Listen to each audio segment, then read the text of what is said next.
ये जो मैं है कि मैंने बनाया है, मैंने किया है, मैं करने वाला हूं, ये रावण तत्व है।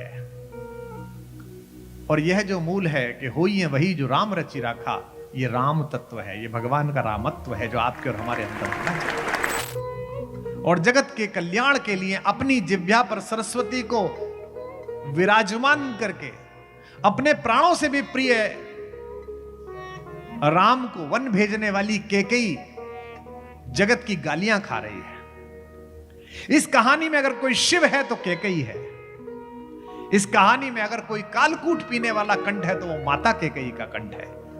कैकेयी को पता है कि मैं क्यों भेज रही हूं इस बच्चे को, लेकिन फिर भी गाली खा रही है। हमारे घर में ऐसे बहुत सारे लोग हैं जो दो लोगों के बीच का झगड़ा टालने के लिए दोनों की गालियां खाते हैं।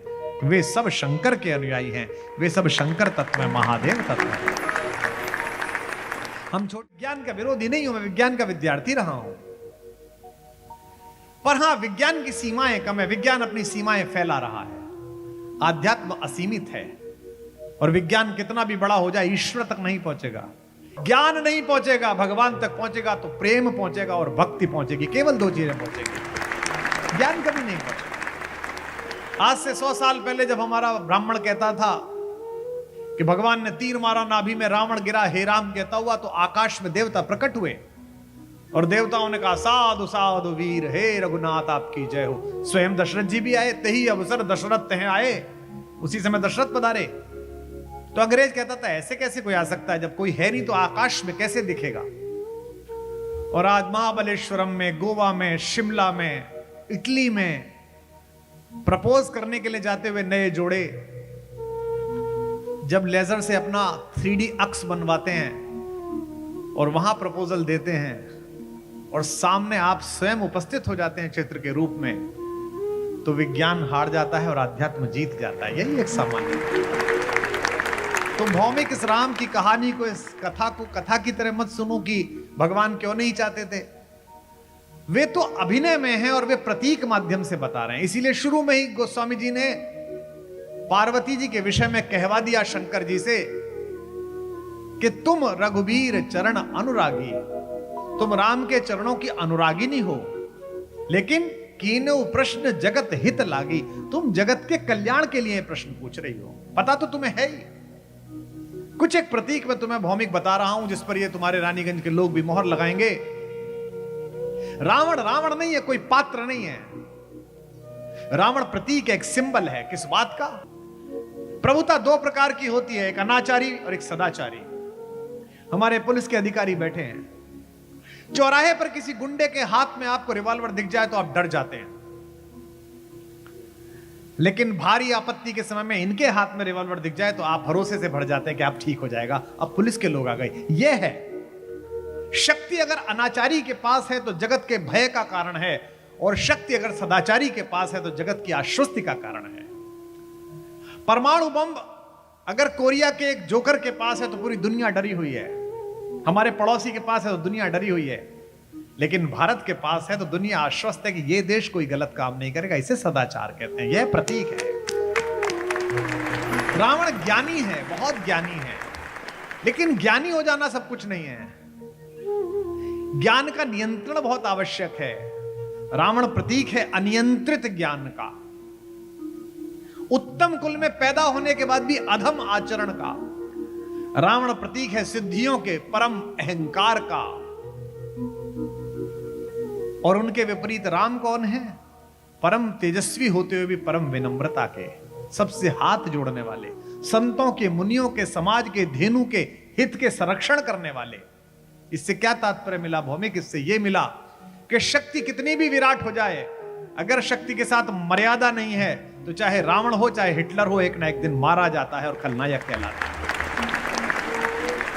इसलिए राम और रावण की लड़ाई कोई सामान्य लड़ाई नहीं है। यह अनाचार के खिलाफ खड़े हुए एक मनुष्य का एकात्म पराक्रम है। देवता का नहीं है, मनुष्य का है। देवता तो 2 मिनट में समाप्त कर दे, एक क्षण में समाप्त कर दे। लक्ष्मण जी कह रहे हैं भ्रकुटी विलास सृष्टि लय होई, सपने संकट परे की सोई। लेकिन राम अपने आचरण से, अपनी मर्यादा से हम सबको यह बताने की कोशिश कर रहे हैं इस कथा के माध्यम से कि आपके पास कितनी भी सिद्धियां हो, आपके पास कितना भी धन हो, आपके पास कितनी भी ताकत हो, अगर उसमें अनाचार सम्मिलित है ना एक दिन आपका नाश होगा। अयोध्या तो सोने की नहीं है भाई। अयोध्या में तो कोई प्रसंग नहीं आता कि दशरथ जी ने कहा कि जैसे घर में मैं रहूंगा वैसे में आप रहेंगे, नहीं, कभी नहीं आया। रावण के यहां है। रावण ने लंका वासियों से कहा कि जैसे घर में मैं रहता हूं वैसे में आप रहेंगे, मैं सोने के घर में रहूंगा, आप भी सोने के घर में रहेंगे। लेकिन उसके बाद भी लंका नहीं बची। एक ही घर बचा लंका में, विभीषण का, जिसके हृदय में ईश्वर है, जिसके हृदय में राम है। अपने घर में विचार करके देखिए, स्वयं भी विचार करके देखिए कि हम जो ये सोने की अपने चारों तरफ सृष्टि बना रहे हैं, अच्छे घर बना रहे हैं, बहुत अच्छी बात है, हमारा ऐश्वर्य है, लेकिन इसके मूल में ईश्वर है कि नहीं है?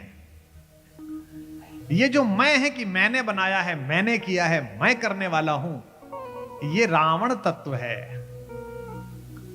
और यह जो मूल है कि होई है वही जो राम रचि राखा, ये राम तत्व है, ये भगवान का रामत्व है जो आपके और हमारे अंदर है। राम का और रावण का संघर्ष मर्यादा और शालीनता के संयोग का संघर्ष है, अशालीनता और अमर्यादित आचरण का। जैसे भगवान बन गए तो यह भी एक प्रतीक शास्त्र है।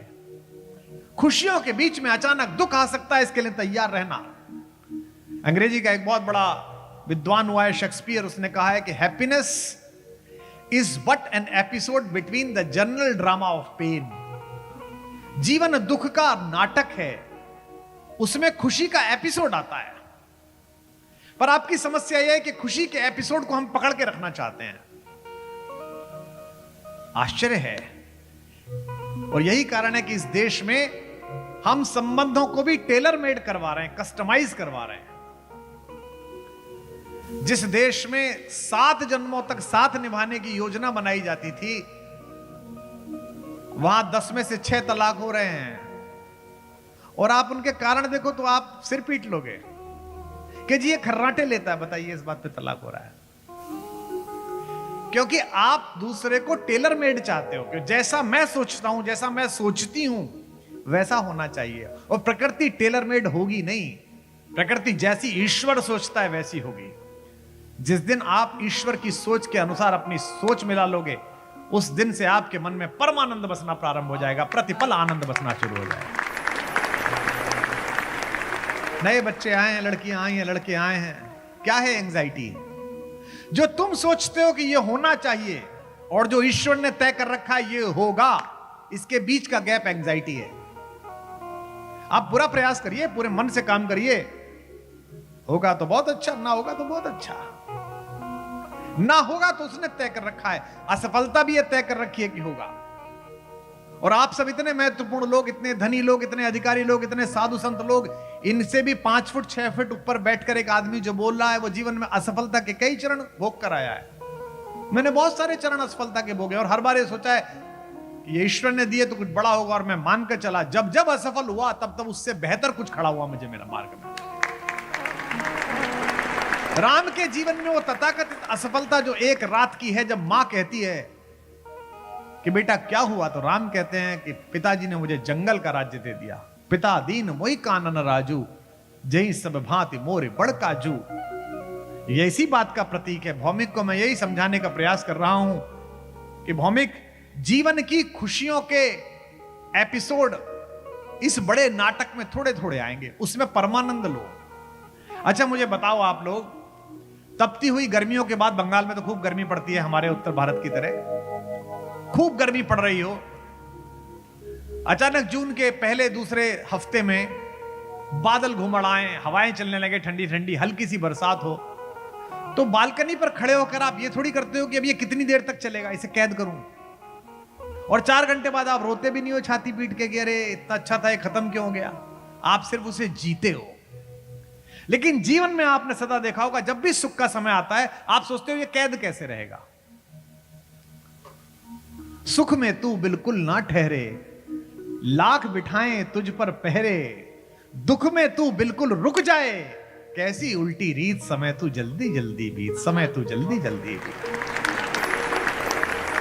लेकिन इस दुख के क्षण में, इस कष्ट के क्षण में, जो तथाकथित कष्ट है कि राम से कहा जा रहा है कि जंगल चले जाओ, इसमें वो अपना हित ऊपर नहीं रख रहे, इसमें वो जगत का हित ऊपर रख रहे हैं, परिवार की मर्यादा ऊपर रख रहे हैं। वनवास जाना राम का प्रतीक है इस बात का कि दुखद परिस्थितियां आएंगी जीवन में, लेकिन उन्हें सुख में कैसे बदलना है, उन्हें जगत के कल्याण के लिए कैसे बदलना है, यही आपकी ताकत है। राम के वन जाने से पहले जंगल के बारे में अच्छी इमेज नहीं थी, अच्छी धारणा नहीं थी। माना जाता था कि जंगल में तो पशु रहते हैं, शेर रहते हैं, या फिर वैरागी रहते हैं, ऐसे लोग जो जगत से जुड़े हुए नहीं है, कुछ भी खा लेते हैं, जो फल गिरा वो खा लिया, जो पानी मिला वो पी लिया, बिना झोपड़ी बनाए रह गए। और गए कौन है?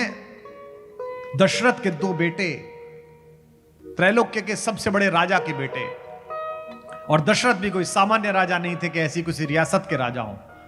देवासुर संग्राम में इंद्र बुलाता था जब हारता था तो, और जब दशरथ पहुंचते थे तो इंद्र अपना आसन छोड़कर आधा आसन देता था कि प्रभु यहां बैठिए आप। इतना बड़ा फाइटर, इतना बड़ा योद्धा दशरथ, जो 10 रथों को एक साथ चला सके उसे दशरथ कहते थे। मैं थोड़ा अलग सोचता हूं, मैं सोचता हूं 5 कर्मेंद्री 5 ज्ञानेंद्री, जो 10 के 10 पर अपना अंकुश रख सके उसे दशरथ कहते हैं। उसी के घर राम पैदा होता है।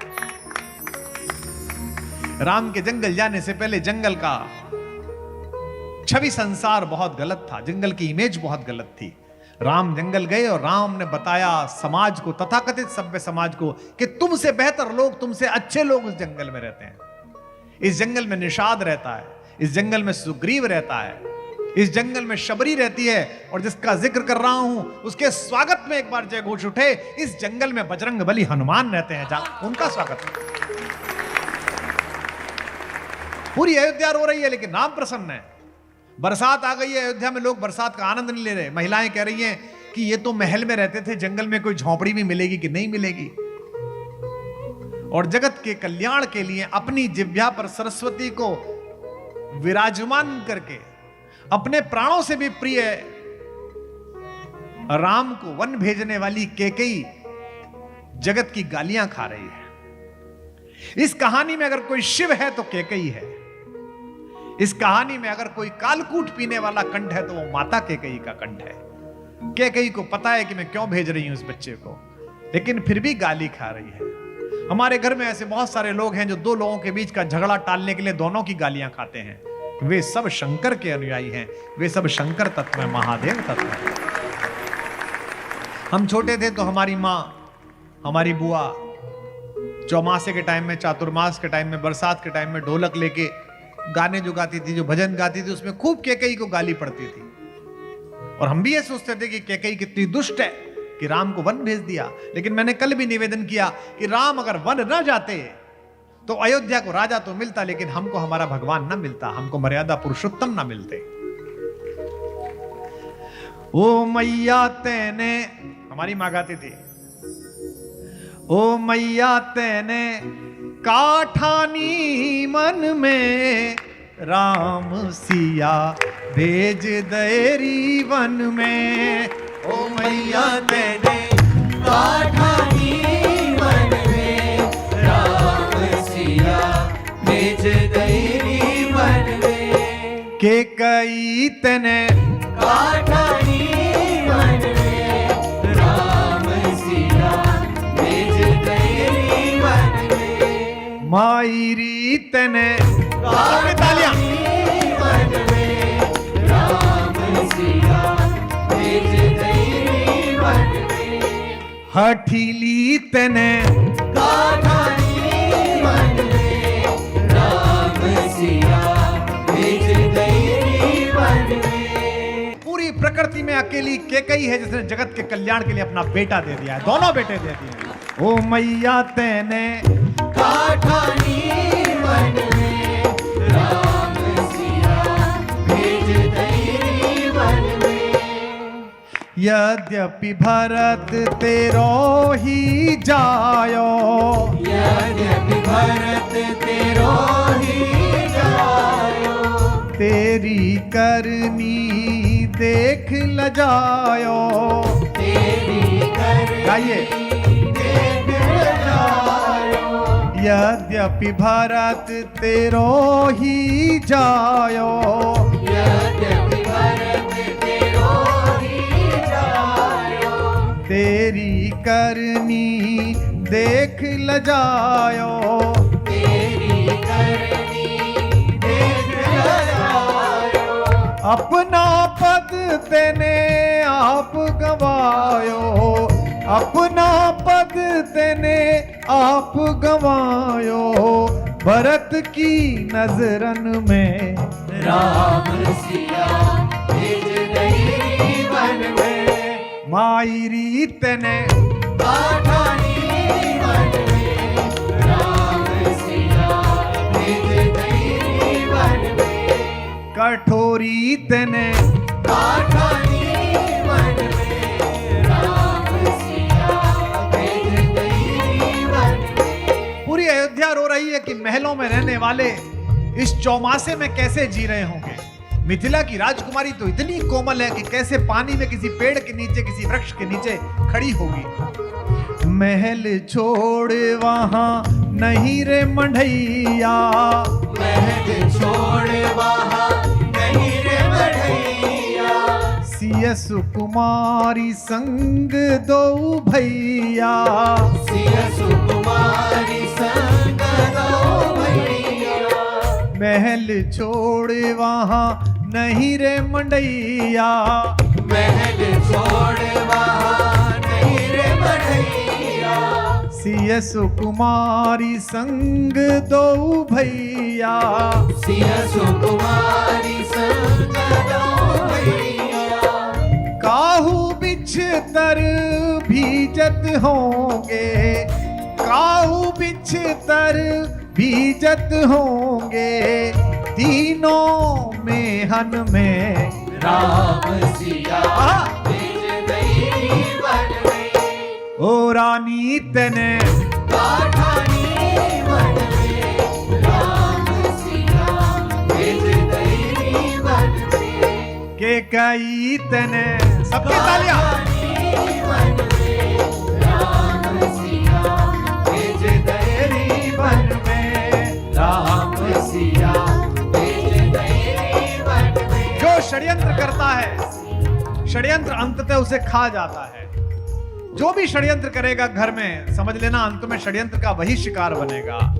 कौशल्या की छिन गई वाणी, कौशल्या की छिन गई वाणी, रोए न सकी उर्मिला दीवानी, रोए न सकी उर्मिला दीवानी, के कई तू बस एक ही रानी, के कई तू बस एक ही रानी, रह गई महलन में राम सिया भेज दई वन में, ओ रानी तने पाठानी वन में, राम सिया भेज दई वन में, राम सिया भेज दई सबकी तालियां सब लिखो। राम सिया भेज दई वन में, राम सिया भेज दई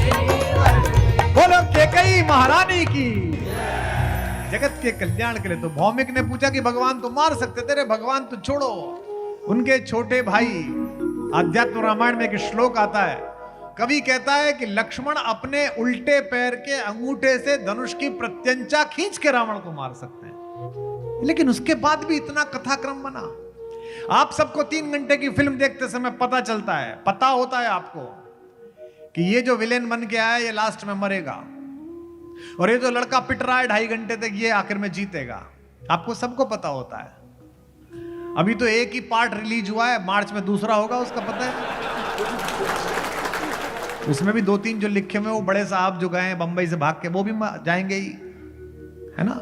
एक ही बनाई भाई ने फिल्म, हिंदुस्तान पाकिस्तान दोनों ही हिल गए 3.5 घंटे में, वो भी हिल गए, ये भी हिल गए, एक धुरंधर में। सबको पता है, लेकिन फिर भी देख रहे हैं, उत्सुकता के साथ देख रहे हैं। सबको पता है कि शोले के आखिर में क्या हुआ था, लेकिन फिर भी जब आ रही है तो आप बैठ के देख रहे हैं, क्योंकि वो कहानी का जो मॉरल है, जो नीचे नीचे चल रहा है, वो आपको पुष्ट करता है। आदमी के मन में सदिच्छा पैदा होती है। देखिए, इतने आक्रमण हुए, बहुत सारे लोगों ने अपने मत का परिवर्तन किया, लेकिन एक चीज ऐसी पूज्यपाद तुलसीदास जी ने रच दी रामचरितमानस, कि उसके बाद भारतीय मनुष्य के अंदर यह आस्था आ गई कि ये सरहद पार फरक्का से फरजाना से आए हुए जो लोग हैं ऊंट की पीठ पर, ये तो थोड़े से समय के राजा हैं, ये तो कम शक्तिशाली राजा हैं। वलकल पहनकर एक वनवासी ने दुनिया के सबसे बड़े गुंडे को उसके घर में जाके मारा था, तो इनका भी एक ना एक दिन नाश हुआ। ये महत्वपूर्ण है।